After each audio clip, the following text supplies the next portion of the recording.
So let us see in this question. In this question, the question is find the number which is divisible by all these three, and 7 is the remainder in each case. So that is the question. So again tell me, what is the number that we are thinking of now? So we are thinking of the number which is divisible by all the three, which means the number has to be greater than all these three. So if the number has to be greater than all these three, then we are supposed to find LCM of all these three. So let's find LCM of all these three, 35, 56 and 91. Or before that, we'll write it in Euclid's form, then it will be a little easy for you to understand. So let the number be x. So x, so when I divide by 35, remainder has to be 7. So sum q1, correct? Similarly, x when divided by 56, sum q2 and remainder is again 7. So x again when divided by 91, sum q3 and the remainder is again 7. So in all the cases, if you see x, in first case, x can be written as 35 into q1 plus 7.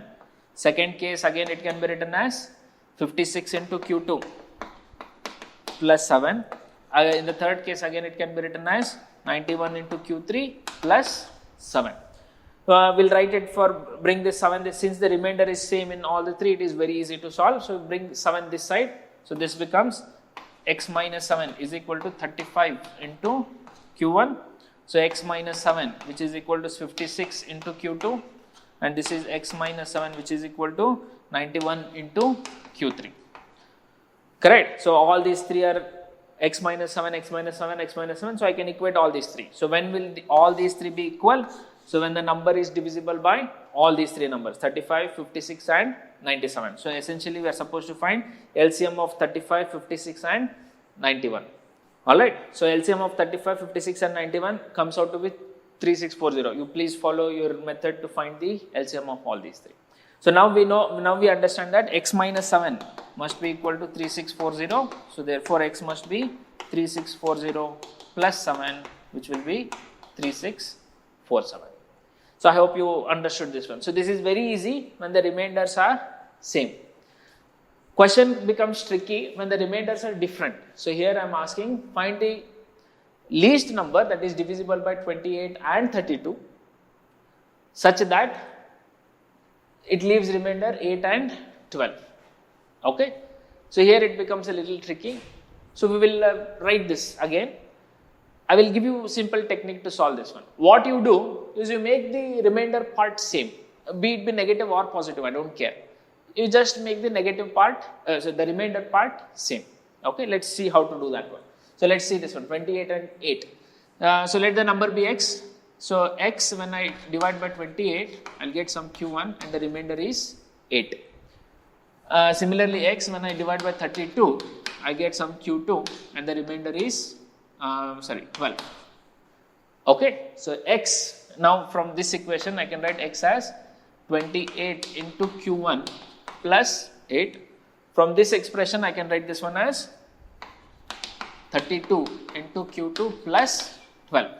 So I have a problem here. So earlier what I did, I took this 8 this side, 12 this side, but you cannot equate them that time. So this becomes x minus 8 and this becomes x minus 12. So you cannot equate them.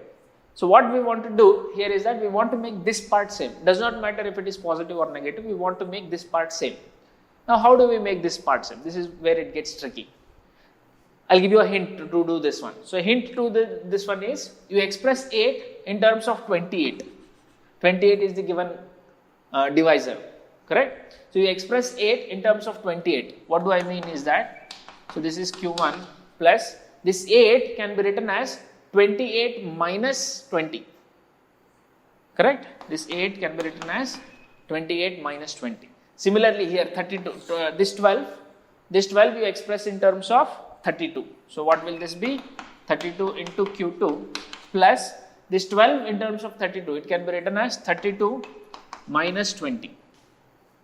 Correct? Now you see this one. So in between these two I can take 28 outside. So 28 outside, it remains q1 plus 1 minus 20.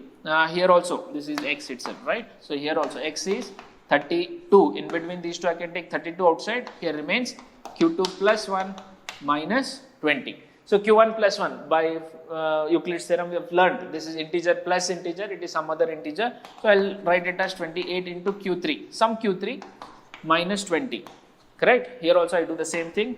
So 32 into some Q4 minus 20. Now you see, now I got this part same now, minus 20 and minus 20, you bring this one this side. So x plus 20 is 28 into Q3.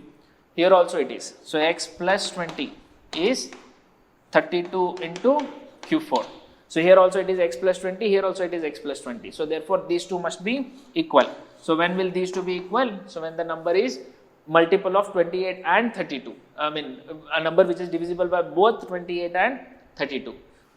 Number that is divisible by both 28 and 32 is LCM of those two. I leave it to you to find. The answer will be 224. So the LCM of 28 and 32 is 224. So which means x plus 20 must be 224.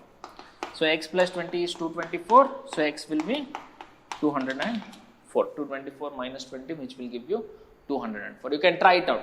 204 when divided by 28 it will give you remainder 8. 204 when divided by 32 it will give you remainder 12. You can try that one out. Similarly in this case also 3647 when divided by 35 it will give remainder again 7. Similarly divided by 56 it gives remainder 7. Divided by 91 it gives remainder 7. I'll leave it to you as homework to try that one. It will give you remainder 7. Please try it out. Please try it out and check whether this answer is correct or not. Okay. So writing in Euclid's form is extremely powerful way to solve. Okay. So what is the thing that we learned here is that make this part as same. So once you make this part as same, then it will be extremely easy for you to solve.